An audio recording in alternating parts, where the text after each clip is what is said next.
અમરેલીની દીકરી પાયલ ગોટી, જેણે એવા આક્ષેપ કર્યા કે પોલીસે મને પગમાં પટ્ટા માર્યા હતા.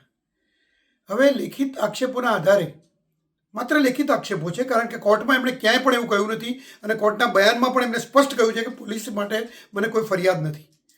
છતાં પણ એક કાગળ એવો પત્ર લખ્યો અને પત્રના આધારે આમ આદમી પાર્ટીના નેતા ગોપાલ ઇટાલિયા પોતે નાટક કરવા લાગ્યા અને પોતાના શરીર પર પટ્ટા મારવા લાગ્યા અને એક રાજકીય રોટલા શેકવાનું સાધન મળી ગયું. એમ પરેશ ધાનાણી હોય કે ગોપાલ ઇટાલિયા હોય, એમના માટે, અથવા તો જેની બેન હોય, કોઈ પણ રાજકીય નેતા હોય, કોંગ્રેસના હોય કે આમ આદમી પાર્ટીના નેતા હોય, આ એક રાજકીય નાટકો કરવાના શરૂ કર્યા અને રાજકીય રોટલા શેકવાના શરૂ કર્યા.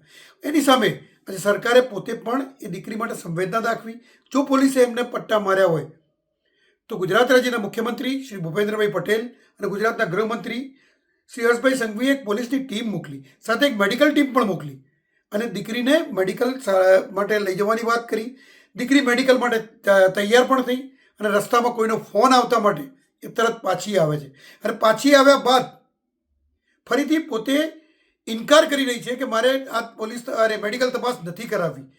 છતાં પોલીસે એને વિનંતી કરી કે તમે જો કહેતા હોય તો તમારા ઘરે મેડિકલની ટીમ બોલાવીએ, લેડી ડૉક્ટરની ટીમ બોલાવીએ, એની સાથે તમે તપાસ કરાવો કે તમને પટ્ટા માર્યા છે કે નહીં.